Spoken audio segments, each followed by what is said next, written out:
You know just what you do to me. Play my emotions like a pair of puppet strings. Did it ever occur to you my heart's more than a toy? Please go easy on me, babe. Send message after message, forward my calls. Next day you hit me back like nothing happened at all. What about all the things you used to say to me? Good evening, John.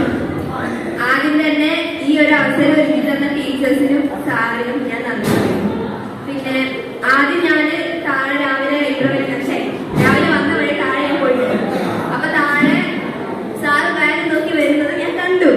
എന്നിട്ട് ഞാൻ staff റൂമിൽ പോയപ്പോ ചിത്ര teacher എന്നോട് പറഞ്ഞു, ഇന്ന് ഇങ്ങനെ ഒരു class ആണ്, നിങ്ങൾക്ക് രാവിലെ തൊട്ട് വൈകുന്നേരം വരെ ക്ലാസ് ആയിരിക്കും, വേറെ ടീച്ചർമാരൊന്നും ക്ലാസ് എടുക്കില്ല എന്ന് പറഞ്ഞു. അപ്പൊ ഞാനും വിചാരിച്ചു ക്ലാസ് അല്ലെങ്കിലേ ബോറടിച്ചിരിക്കുന്നു, ഈ ക്ലാസ്സും കേട്ട് ബോറടിച്ച് ഉറക്കം വന്നിരിക്കണല്ലോ ഈശ്വരാന്ന് പറഞ്ഞു. അപ്പൊ ഞാൻ നേരെ വന്നിട്ട് ആര്യന്റെ അടുത്ത് പറഞ്ഞു, എടി ഇന്നിങ്ങനെ ഒരു ഓറിയന്റേഷൻ ക്ലാസ് ആണ്, വേറെ ക്ലാസ് ഒന്നുമില്ല. അപ്പൊ ആര്യ പറഞ്ഞു, എന്റെ വിലപ്പെട്ട സമയം മൊത്തം പോവാണ്, എനിക്ക് പഠിക്കാൻ സമയമൊക്കെ പോയി. അനു പറഞ്ഞു പോകുമ്പോ അത് ഇതൊക്കെ പറഞ്ഞിട്ട് അവിടെ ഇരിക്കും. പിന്നെ ഞങ്ങൾ ക്ലാസ്സിൽ വന്നു കഴിഞ്ഞിട്ട് പ്രിൻസിപ്പൾ കയറി വന്നു, പ്രയർ ഒക്കെ കഴിഞ്ഞിട്ട് ടീച്ചർ വന്നു പറഞ്ഞു, പേരെയും ബുക്കൊക്കെ എടുത്തിട്ട് മേലെ പോകാൻ നിൽക്കുന്ന ക്ലാസ് ആണെന്ന് പറഞ്ഞു. മേലെ വന്ന് ഇരുന്ന് കഴിഞ്ഞപ്പോൾ ഞാൻ വിചാരിച്ച് ബോറ്. അപ്പൊ ഞാൻ എന്നോട് പറഞ്ഞു, നമുക്ക് എക്സസൈസ് കളിക്കാം, നമുക്ക് എക്സസൈസ് കളിക്കാതെ ബുക്കൊക്കെ എടുത്തിട്ട് വന്നു കഴിഞ്ഞ് ഇരുന്നപ്പോ സാറ് പറഞ്ഞു, ആദ്യം എല്ലാവരും മിക്സഡ് ആയി ഇരിക്കുന്നതാണ്. അപ്പൊ തന്നെ ഞങ്ങൾക്ക് മനസ്സിലായി സാർ ഇത്തിരി വൈബാണെന്ന്. പിന്നെ ഞങ്ങൾ എല്ലാവരും മിക്സഡ് ആയി ഇരുന്നു. അങ്ങനെ സാർ ഓരോ കാര്യങ്ങളൊക്കെ പറഞ്ഞു, നമ്മുടെ മനസ്സിലുള്ള കാര്യങ്ങൾ ഇവിടെ വന്ന് പറയാൻ സഹായിച്ചു. ഇത്രയും കാലത്തെ ഒരു ക്ലാസ്സിന്റെ ഇടയ്ക്ക് ഞാൻ ഈ ഒരു ക്ലാസ്സിന് ശേഷം ഞാൻ ഇങ്ങനെ വന്നത് മൈക്ക് വിളിച്ച് സംസാരിക്കുന്നത്. ഞാൻ വേറെ ഒരു ക്ലാസ്സിൽ സംസാരിച്ചില്ല.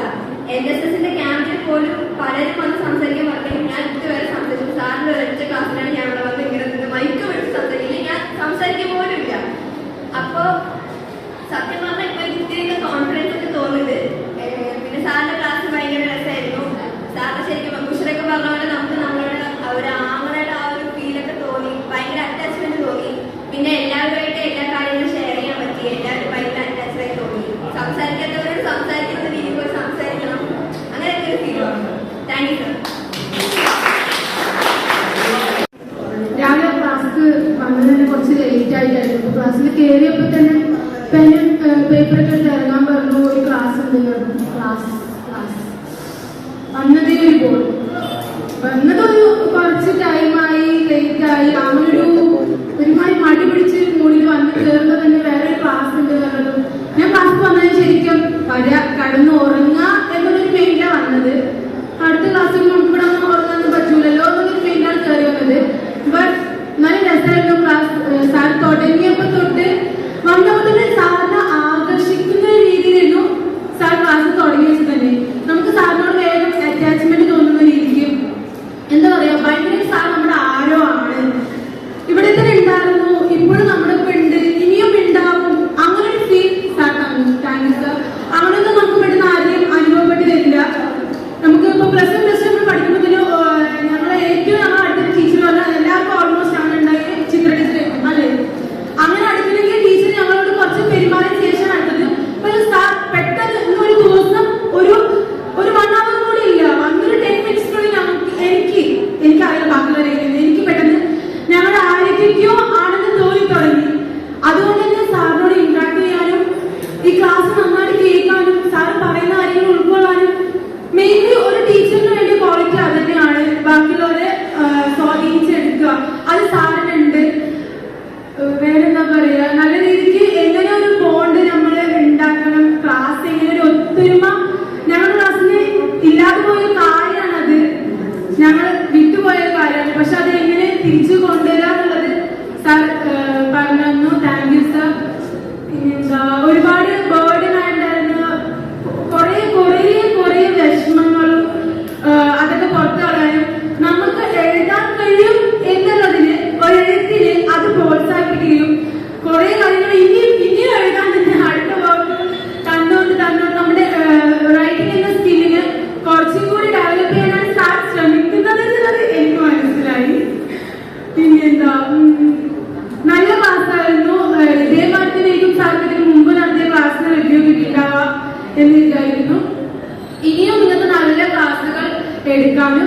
ഞങ്ങളെ പോലത്തെ തന്നെ നിറയെ കുട്ടികൾക്ക് സാറൊരു പ്രചോദനമാവാനും അവരുടെ ഒരു ആങ്ങളാവാനും അങ്ങനെയാണ് പറയുന്നത്, ഞങ്ങൾ ആങ്ങളാവാനും സാറിന് കഴിയട്ടെ എന്ന് ആശംസിച്ചുകൊണ്ട് എന്റെ വാർത്ത സാധിക്കുന്നു.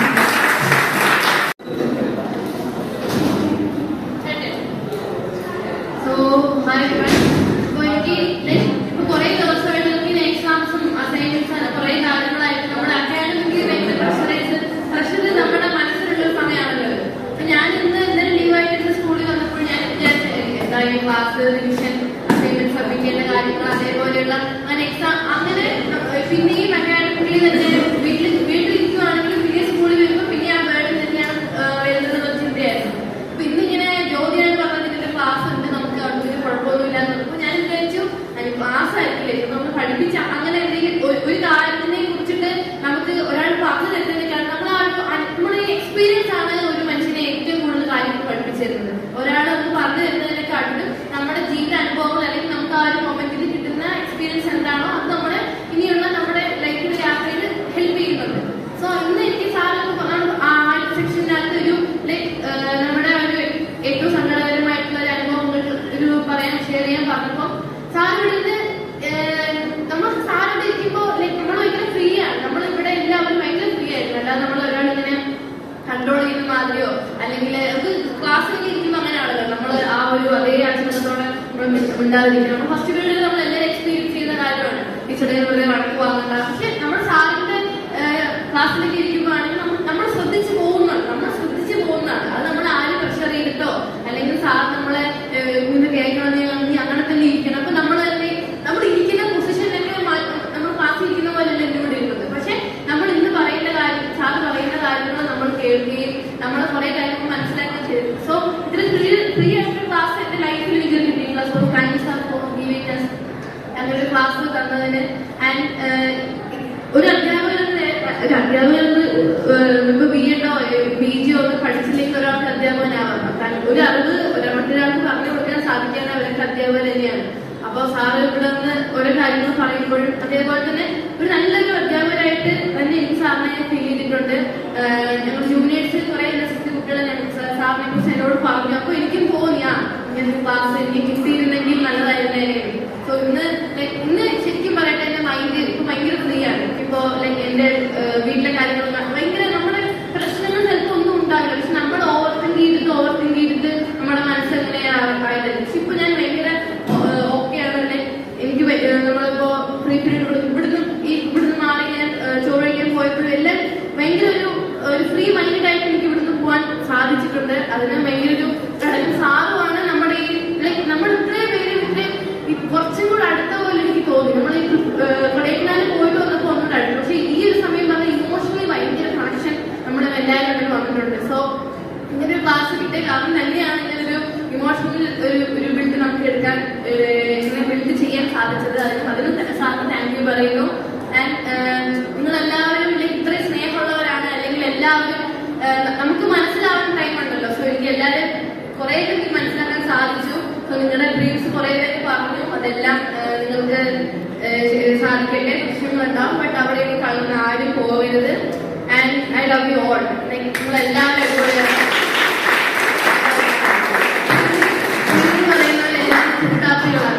എല്ലാവരുടെ മനസ്സിലാവും. കുഞ്ഞു മനസ്സ് എല്ലാവർക്കും ഉണ്ട്. അപ്പൊ ആ ഒരു അത് നമ്മൾ പല രീതിയിൽ കുഞ്ഞു മനസ്സ് എല്ലാവർക്കും ഉണ്ടല്ലോ. അത് നമുക്ക് ഭയങ്കര കംഫർട്ടായ ആളുകൾ മാത്രം നമ്മളത് പുറത്തെടുക്കുള്ളൂ. അപ്പൊ ശരിക്കും H2 ഈ ഒരു കംഫർട്ട് സോൺ ആയിട്ട് മാറി. പണ്ട് +1 +2 തുടങ്ങുമ്പോഴൊക്കെ ഒരു ഇത്ര പേര് ഒരു കംഫർട്ട് സോൺ ആയിരുന്നു. പക്ഷെ എനിക്കിപ്പോ തോന്നുന്നു നമ്മളെല്ലാവരും കൂടി ഒരു ഗ്യാങ് അല്ലെങ്കിൽ എല്ലാവരും കൂടെ ഒരു കംഫർട്ട് സോൺ ആയി പോലെ എനിക്ക് തോന്നി. സോ ഇനിയും +2 കഴിഞ്ഞാൽ പോലും ആ ഒരു ഇമോഷണൽ കണക്ഷൻ അങ്ങനെ പോവാതിരിക്കട്ടെ ഞാൻ ആശംസിക്കുന്നു. So all the best for everyone. Thank you sir. Thank you.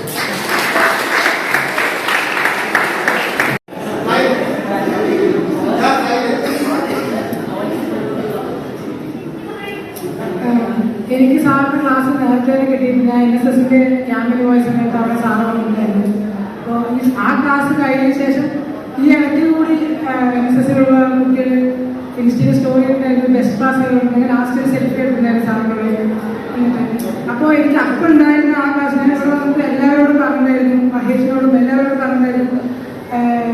അത്രയും നല്ല ക്ലാസ്സായിരുന്നു. പറഞ്ഞിട്ട് ഞാൻ ലൈഫിൽ എടുക്കുന്ന ക്ലാസ് എനിക്ക് ഉണ്ടായിട്ടില്ല, ഇത് ഉണ്ടാവുമെന്ന് അറിയില്ലെന്ന് ഞാൻ പറഞ്ഞായിരുന്നു. ഇന്ന് സാറിൻ്റെ ക്ലാസ്സാണെന്ന് പറയുമ്പോൾ രാവിലെ തന്നെ ഞാൻ ഭയങ്കര ഹാപ്പി ആയിരുന്നു. അതുപോലെ തന്നെ ഇത് പറഞ്ഞ പോലെ എന്ത് നമുക്ക് തുറന്ന് പറയാനുള്ളൊരു വേദി സാറ് ഒരുക്കുന്നത്. അതുപോലെ തന്നെ ആർക്കും എന്തും പറയാൻ നമ്മളുടെ ഉള്ളിലുള്ള വിഷമങ്ങളായാലും സങ്കടങ്ങളായാലും സന്തോഷങ്ങളായാലും എന്തും തുറന്ന് പറയാനുള്ള അവസരം സാറിനോട് തന്നു. ഒരിക്കലും സാറിന് ഞാൻ മറക്കില്ല എൻ്റെ ലൈഫിൽ. Thank you.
എല്ലാവരും പറഞ്ഞ പോലെ തന്നെ ക്ലാസ് എവിടെയായിരുന്നു പ്രകൃതം പോലെയായിരുന്നു കാര്യം പറയാം എന്തോ പറയാം ആരൊക്കെ എന്തൊക്കെയോ എല്ലാം പറഞ്ഞു. ക്ലാസ് ആയിരുന്നു ഓപ്പൺ ആവുന്നു. നിനക്ക് എന്തെങ്കിലും മാറ്റം തോന്നിയിട്ടുണ്ടോ? കാര്യമായിട്ട് മാറ്റൊന്നും പറ്റില്ല. എല്ലാവരും പരസ്പരം അറിയാം. ആദ്യം വന്ന സമയത്ത് ജോലിയൊക്കെ പറഞ്ഞു എന്തൊരു ഓറിയന്റേഷൻ ക്ലാസ് ആയിരിക്കും. അപ്പൊ ഞാൻ വിചാരിച്ചു ഏതെങ്കിലും ഒരു ക്ലാസ് വിചാരിച്ചു. അല്ല സാധാ പോലെ ഇങ്ങനെ എത്തി ഇതൊക്കെ പറഞ്ഞിങ്ങനെ വെറുതെ സാറായിട്ട് ഞാൻ വിചാരിച്ചു. പക്ഷെ ക്ലാസ്സിൽ കയറി വന്നതും സാർ ഭയങ്കര ചിരിപ്പായിട്ട് ഇങ്ങനെ ക്ലാസ് എടുത്തു. ഭയങ്കര ഇഷ്ടമായി. എല്ലാവരും അവരുടെ പ്രോബ്ലംസ് ഒക്കെ പറഞ്ഞ് എല്ലാവരും ഭയങ്കര റിലാക്സ്ഡ് ആയി. ഈ ക്ലാസ് കഴിഞ്ഞ് ഉച്ചയ്ക്ക് ഇന്റർവെല്ലിന് താഴെ പോയപ്പോൾ ഭയങ്കര ഹാപ്പി ആയിരുന്നു. എന്താണെന്നറിയില്ല, ഭയങ്കര ഹാപ്പി ആയിരുന്നു. എല്ലാവരുമായിട്ട് എന്തോ പെട്ടെന്ന് ഒരു ദിവസം അറ്റാച്ച്ഡ് ആയ ഒരു ഫീലായിരുന്നു. അത്രേ ഉള്ളൂ. ഈ പ്ലസ് ടു ലൈഫ് കഴിഞ്ഞ ഈ ഒരു ക്ലാസ് കൊണ്ടാണെന്ന് അറിയില്ല. ഈ പ്ലസ് ടു ലൈഫ് കഴിഞ്ഞാൽ എന്തായാലും ഈ ക്ലാസ്സുകളിൽ എല്ലാവരെയൊക്കെ മിസ് ചെയ്യും.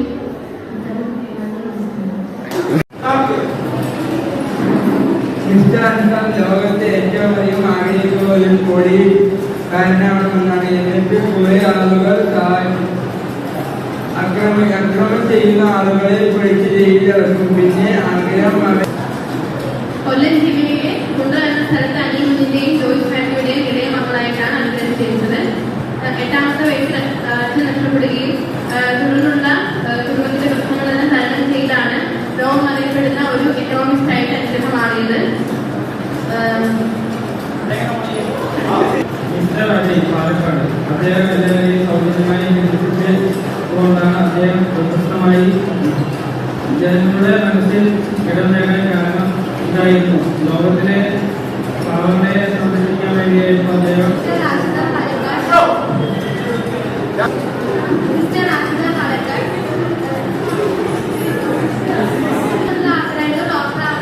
അങ്ങനെ പഠിച്ചു എക്സാം എഴുതി ഫാമിലി ഡോക്ടറായി മാറി. മനസ്സിലാകാനായിരുന്നു സൗജന്യമായ ചികിത്സ നടത്തിയിട്ടുണ്ടായിരുന്നത്. ലോകത്തെ തന്നെ ഏറ്റവും വലിയ ബിസിനസ്മാൻ പല രാജ്യങ്ങളിൽ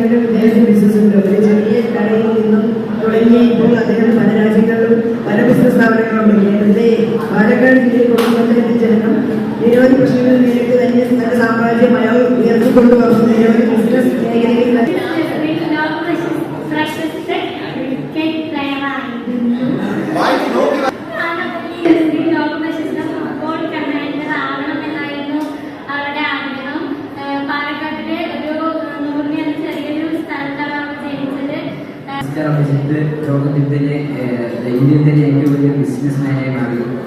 പാലക്കാട് ജനിച്ച് സിവിൽ സർവീസിലേക്ക് പാലക്കാട്ടിലെ കഞ്ചിക്കോടാണ് വീട്. 8ാം ക്ലാസ് മുതലുള്ള സ്വപ്നമായിരുന്നു എന്ന് അഭിമുഖത്തിൽ പറയുന്നു. സ്വന്തം രാജ്യത്തെ സേവിക്കുക എന്നതാണ് സ്വപ്നം. മിസ്റ്റർ മുഹമ്മദ് ഷാമിൽ പാലക്കാട് ജില്ലയിലാണ് അദ്ദേഹത്തിന്റെ ജനനം. ഇന്ത്യയിലെ വെച്ച് ഏറ്റവും മികച്ച ഡിസൈനർ എന്നതിലാണ് അദ്ദേഹത്തിനെ വിളിക്കുന്നത്. ഇദ്ദേഹത്തിന് ഏറ്റവും കൂടുതൽ ഇഷ്ടം ഫാഷൻ ഇൻഡസ്ട്രിയിലായിരുന്നു. തന്റെ +2 പഠനത്തിന് ശേഷം നിഫ്റ്റ് എന്ന ഇൻസ്റ്റിറ്റ്യൂഷൻ വഴിയാണ് ഇദ്ദേഹം 4 വർഷം പഠനം പൂർത്തിയാക്കുന്നത്. 24ാം വയസ്സിൽ മൾട്ടി മില്യണറായി പാലക്കാടിലെ ഒരു പെൺകുട്ടി. NITയിൽ നിന്ന് 4 വർഷത്തെ ബിരുദം പൂർത്തിയാക്കുകയും പിന്നീട് തന്റെ സ്വന്തം സംരംഭം ആയ സോഹ പ്രശസ്തനായ ബോഡി ബിൽഡറും ഫിറ്റ്നസ് ട്രെയിനറുമായ മിസ്റ്റർ നവീൻ കൃഷ്ണ ഇക്കഴിഞ്ഞ മിസ്റ്റർ ഒളിമ്പ്യ മത്സരത്തിൽ 110 കിലോ കാറ്റഗറി ഓവറോൾ ചാമ്പ്യനെ വിജയിച്ചിരിക്കുന്നു. തന്റെ 24ാം വയസ്സിൽ ഇന്ത്യ അറിയപ്പെട്ട സിവിൽ സർവീസ് ഓഫീസറായ ഈ വ്യക്തി കേരളത്തിലെ പാലക്കാട് ജില്ലയിൽ മണ്ണാർക്കാടാണ് ജനിച്ചത്. പ്രതിസന്ധികളെ തരണം ചെയ്തുകൊണ്ട് അവർ അവരുടെ ആഗ്രഹങ്ങൾ സാധിച്ചെടുത്തു. Mr. Naveen Krishna is the youngest and greatest businessman in the country. Naveen Krishna is a 24 years businessman from Palakkad, Kerala, has become the greatest billionaire.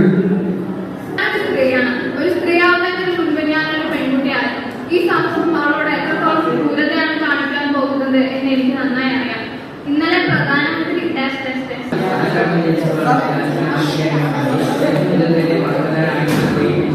അതിനുവേണ്ടി കുറെ എഫോർട്ട് എടുത്തു, കുറെ ആലോചന ചെയ്തു. അങ്ങനെ വീട്ടിലുള്ള എല്ലാവരും അദ്ദേഹം അയച്ചു സപ്പോർട്ടായിരുന്നു. ആ ഒരു കോട്ടയം അനഘ പാലക്കാട് ജില്ലയിൽ ജനിച്ചു. ഇന്ന് ലോകത്തിലെ തന്നെ അറിയപ്പെടുന്ന ഒരു IPS ഓഫീസറായി മാറിയിരിക്കുന്നു. വനിതകൾക്ക് പ്രചോദനമായി മാറിയ ഒരു വനിതയാണ് Anagha.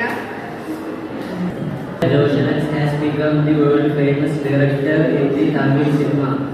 He was born in Palakkad, Silvaram. Palakkad കാവൽക്കാടുന്ന ഗ്രാമത്തിൽ വിനോദിന്റെയും സുനിതയുടെയും മകളായി നാഷണലിൽ കളിച്ചു. അയാളിപ്പോൾ ക്യാമ്പ് എടുത്ത് ആ കുട്ടികളെ കളിക്കുന്നുണ്ട്. അയാളെ സപ്പോർട്ടാണ്.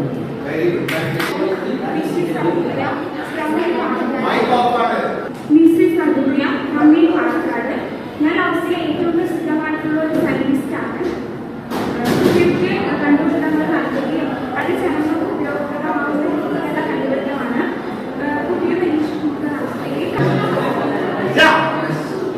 ലോകത്തിലെ തന്നെ ഏറ്റവും വലിയ ഫുട്ബോൾ പ്ലെയറായി മാറി. പാലക്കാട് കഞ്ചിക്കോടാണ് ജനനം. കുട്ടിക്കാലം മുതൽ നെയ്മർ, ക്രിസ്ത്യാനോ റൊണാൾഡോ എന്നിവരുടെ മികച്ച കളികൾ കണ്ടിട്ടാണ് ഇദ്ദേഹം 9, 8, 7, 6, 5, 4, 3, 2, 1. Pass.